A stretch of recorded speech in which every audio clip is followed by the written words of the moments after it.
राघव और देव दो दोस्त हमेशा से अनजान रास्तों को तलाशने में इंटरेस्ट रखते थे। जब उन्हें हिमालय में एक रहस्यमयी मंदिर के बारे में पता चला, जो समय से पहले का बताया जाता था, तो उनकी उत्सुकता जाग उठी। गांव वालों ने इस मंदिर के बारे में काफी गुपचुप तरीके से बात की थी, लेकिन कोई भी वहां जाने की हिम्मत नहीं करता था। गांव वाले मंदिर के कर्ज के बारे में चेतावनी देते थे, लेकिन यह दोनों दोस्तों के लिए और भी अधिक अट्रैक्ट कर रहा था। एक शाम जब वे एक छोटे से हिमालयन गांव में आग के पास बैठे थे, एक ओल्ड इंसान उनके पास आया। उनका चेहरा झुर्रियों से भरा हुआ था, आंखें तेज थीं और आवाज स्लो लेकिन क्लियर। उन्हें एक मंदिर के बारे में बताया जो बहुत ऊपर हिमालय में स्थित था, जो असीम शक्ति और ज्ञान का स्थल माना जाता था। कई लोग आए हैं ज्ञान की तलाश में, उस वृद्ध ने कहा, लेकिन कुछ ही वापस लौटे हैं। कुछ लौटे, लेकिन वे पहले जैसे नहीं रहे। अगर तुम मंदिर में प्रवेश करना चाहते हो तो याद रखना, यहाँ मिलने वाला आशीर्वाद एक कीमत पर आता है। तुम्हें उस भीतर छुपी हुई ताकत को स्वीकारने के लिए तैयार रहना होगा। राघव हंसी में कह पड़ा, यह तो बस एक पुरानी कहानी है।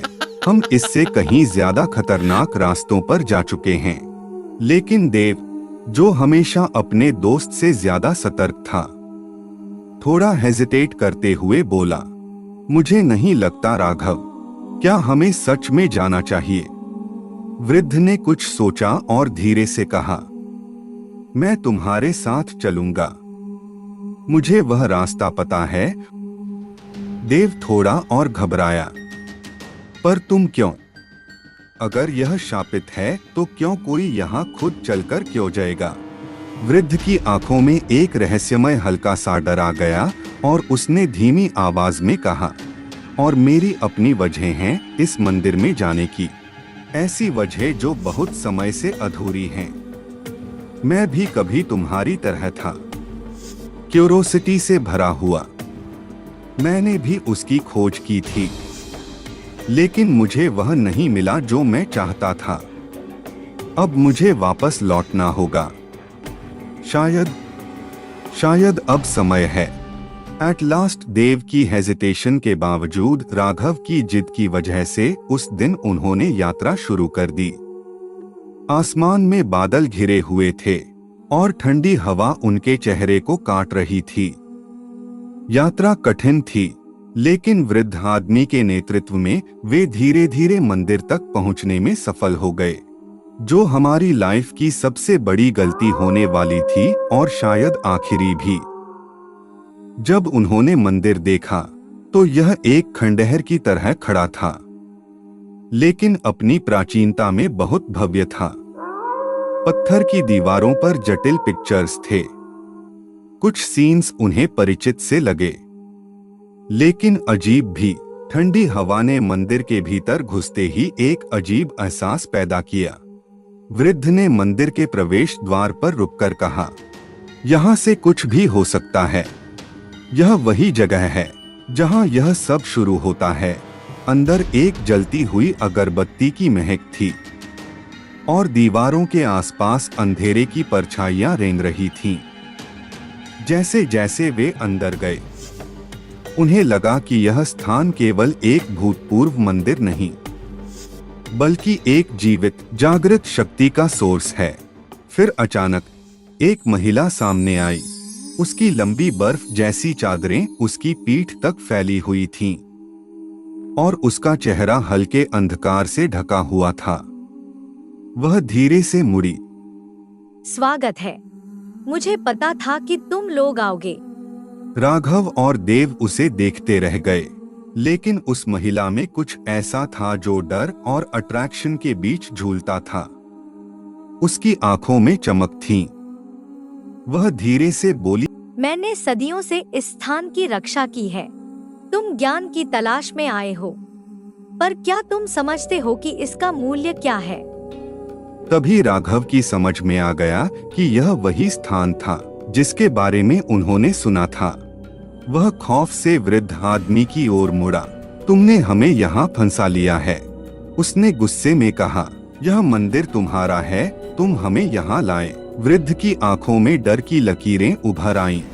मैं भी कभी यहाँ ज्ञान की खोज में आया था, लेकिन मुझे जो मिला वह कुछ और था। अब मैं इस मंदिर से बंध चुका हूँ और मुझे यहाँ रहना होगा, और तुम भी। देव कांपते हुए बोला, लेकिन यह क्या है? यह जगह कैसी है? महिला ने अपनी आंखें उन पर गड़ा दी और धीमी सर्द आवाज में कहा, यह कोई साधारण मंदिर नहीं है। यह वह स्थान है जहाँ जीवन और मृत्यु का संतुलन रखा जाता है। यह स्थान एक जीवित है और मैं उसकी रक्षक। मैं हूँ यक्षिणी। देव और राघव सुन रह गए। वृद्ध ने कांपते हुए कहा, मैंने सोचा था कि मैं इसे नियंत्रित कर सकता हूँ, लेकिन मैं गलत था। मैं इसे छोड़ नहीं सकता। यक्षिणी की आवाज अब अधिक हल्की और गहरी हो गई। तुम लोग ज्ञान की तलाश में आए थे, अब तुम्हें कीमत चुकानी होगी, जो यहाँ आने वाले सभी लोगों को देनी पड़ती है। मंदिर में अचानक अंधेरे का घेरा बढ़ने लगा। दीवारें जैसे सिकुड़ने लगी और परछाइयां अचानक तेजी से इधर उधर हिलने लगी। एक अचानक हवा का झोंका आया और अचानक हर चीज गहरे अंधकार में डूब गई। राघव चिल्लाया, देव, हमें भागना होगा। लेकिन जैसे ही वे पीछे मुड़े, अंधेरे ने उन्हें पकड़ लिया और उनका शरीर बर्फ जैसी ठंड से बेजान हो गया। वह लड़ने की कोशिश करते रहे। नहीं, राघव चीखा, यह क्या हो रहा है? लेकिन यक्षिणी के चेहरे पर हल्की मुस्कान थी और उसकी आंखें अब पूरी तरह सेलेस्टियल लाइट से भर गई थीं। अब कोई नहीं बच सकता। तुम्हारी जिज्ञासा ने तुम्हें यहाँ लाया। अब तुम्हें इसका परिणाम भुगतना होगा। देखते ही देखते वह अंधेरे में खो गए और मंदिर ने उन्हें अपनी गहराई की गिरफ्त में ले लिया। और फिर मंदिर फिर से खामोश हो गया। अगली आत्माओं के इंतजार में गांव वाले कभी नहीं जान पाएंगे कि राघव और देव के साथ क्या हुआ। उनके नाम उन लोगों की लिस्ट में शामिल हो गए जो यक्षिणी के रहस्यमय मंदिर की खोज में आए थे, लेकिन कभी वापस नहीं लौटे।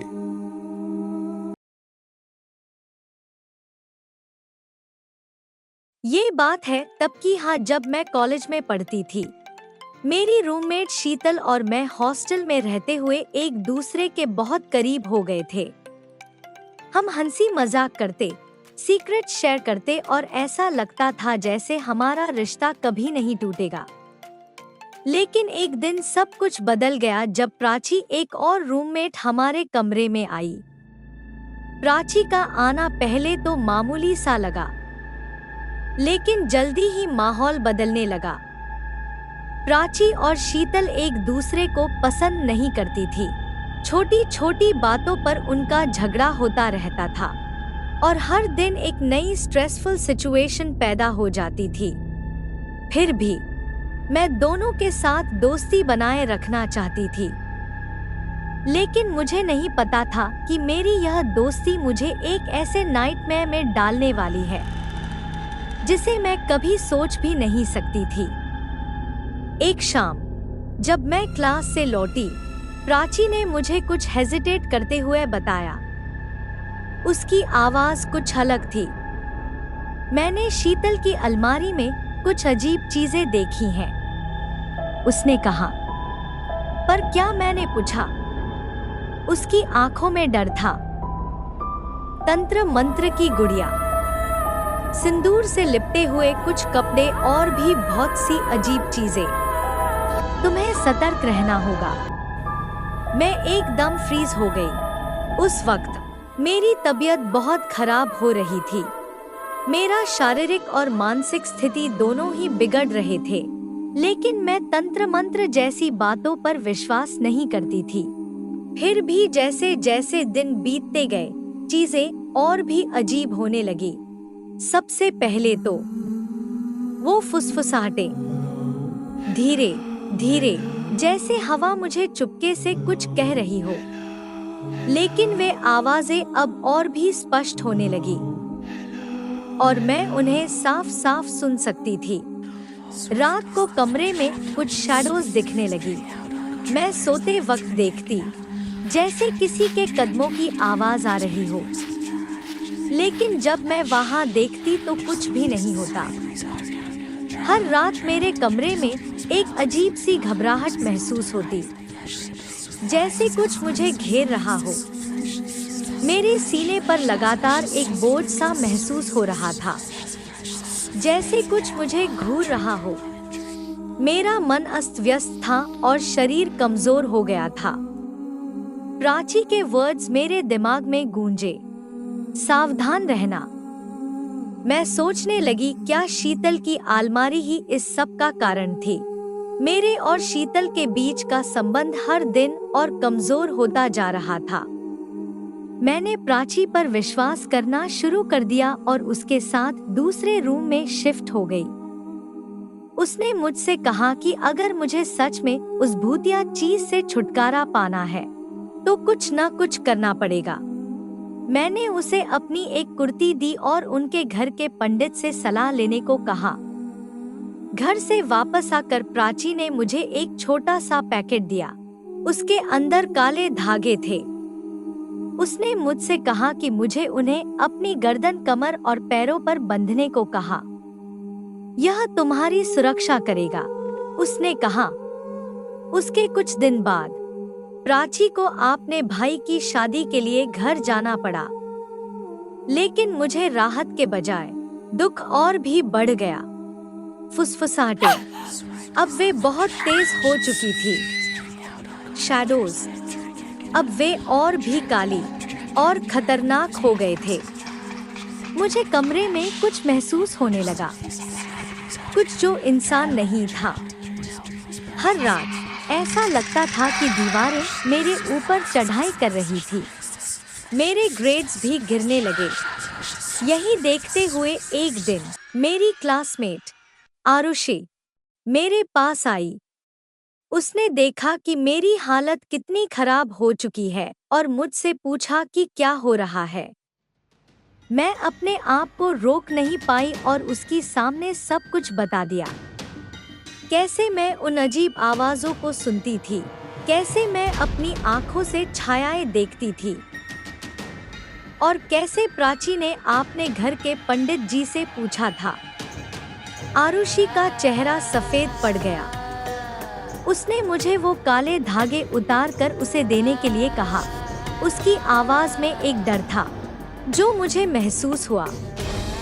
मैं हड़बड़ी में नहीं समझ पा रही थी, लेकिन उसकी आंखों में जो भय था उसे देखकर मैंने काले धागे उसे दे दिए।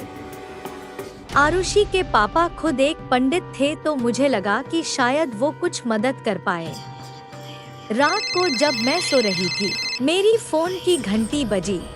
यह प्राची थी। उसकी आवाज में घबराहट थी, जैसे वह मुझसे कुछ छिपा रही हो। क्या तुमने अभी भी वो काले धागे पहने हुए हैं? उसने पूछा। पता नहीं क्यों, लेकिन मैंने उसे झूठ बोल दिया।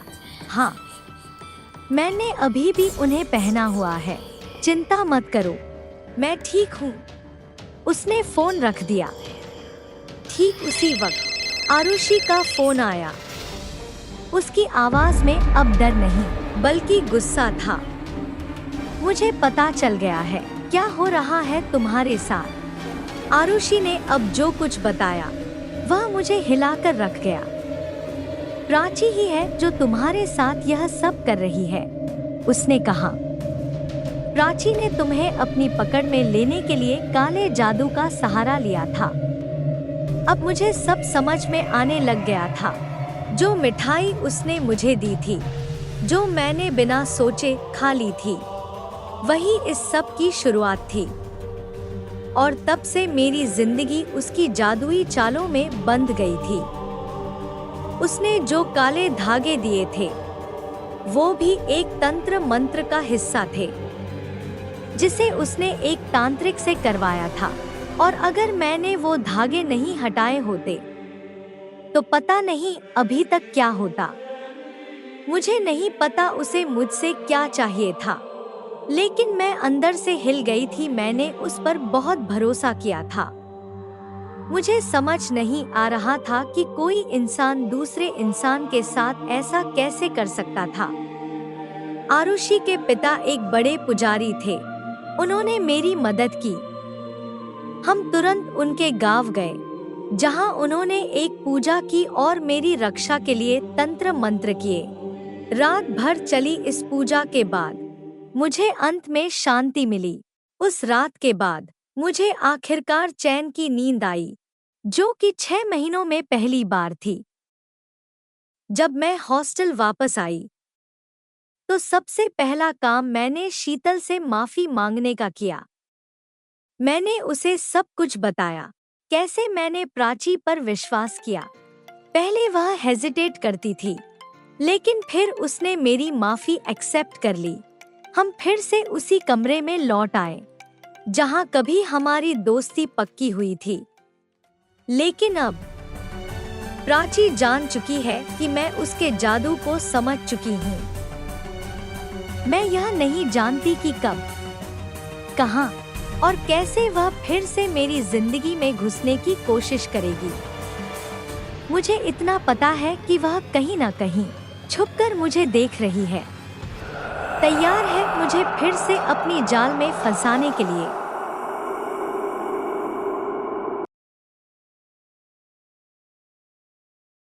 यह होली का समय था, रंगों का त्योहार। चंद्रपुर गांव में एक्साइटमेंट और खुशी का माहौल था। परिवार बड़े धूमधाम से जश्न की तैयारी कर रहे थे। सड़कें रंगीन पाउडर, पानी की बाल्टियों और हर कोने से मीठी खुशबू से सजी हुई थीं। लेकिन इस साल कुछ अलग था। कुछ अजीब था जो उत्सव की हलचल के नीचे हल्के से सिमट कर आ रहा था। यह बैसाख का महीना भी था, जो गांववासियों के लिए डर का महीना था। इस गांव में एक पुरानी कहानी थी जो सदियों से चली आ रही थी। इसे गुलाल के घूंघट का शाप कहा जाता था। यह शाप तब शुरू हुआ था जब चंद्रपुर के पहले बसने वालों ने खेतों में फसल उगाने के लिए शापित जमीन पर एक रक्त बलि दी थी, ताकि वे एक प्राचीन आत्मा को शांत कर सकें, जिसे उन्होंने अनजाने में परेशान कर दिया था। गांव ने समृद्धि पाई, लेकिन इसके बदले में हर साल होली की रात के समय जीवित और मृत के बीच की सीमा पतली हो जाती थी, और यही उस आत्मा ने बदले में मांगा था। कहा जाता था इस समय मृत आत्माएं स्वतंत्र रूप से घूमती थी, अंधेरे इच्छाओं को उकसाती थीं और उन गलतियों का बदला लेती जो वो जीते जागते हुए नहीं ले पाई। चंद्रपुर में एक युवा लड़की प्रिया रहती थी, जो हाल ही में शहर से अपने पिता की मौत के बाद वापस आई थी। वह अपने आप में खोई हुई थी, लेकिन उसकी दादी चाहती थी कि वह आए और शायद गांव के होली के जश्न से कुछ अच्छा महसूस कर सके। एक शाम जब प्रिया होली की तैयार कर रही थी, उसकी मुलाकात सोम से हुई, जिसकी आंखें रात के आकाश जितनी गहरी और काली थीं। उसमें कुछ खास आकर्षण था। प्रिया ने उसे पहले भी देखा था, खासकर हर साल होली के समय। उसने अपनी दादी से पूछा था तो उन्होंने बताया था कि वह किसी पास के गांव से हैं, पर वो नहीं जानती कौन से। प्रिया को वो अच्छा लगने लगा था। प्रिया, तुम क्यों दुख की चादर ओढ़े हुए हो? रंगों का त्योहार दुख का नहीं, खुशी का है, उसने एक प्यारी सी मुस्कान के साथ कहा और उसके बालों में गुलाल लगा दिया। प्रिया थोड़ी सी मुस्कुराई। इस साल मुझे जश्न मनाने का मन नहीं है, प्रिया ने उदास आवाज में कहा। उसकी नजरें गांव के बाहरी जंगल की तरफ घूम गईं।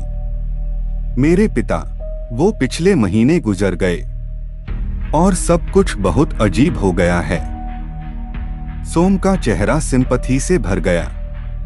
फिर उसने धीरे से कहा, मुझे पता है, लेकिन तुम्हें जानना चाहिए, यहाँ कुछ शक्तियां काम कर रही हैं। वे आत्माएं जो इस दुनिया से नहीं जा पाती, वो दुख पर पलती हैं। इस महीने यह उनका समय है।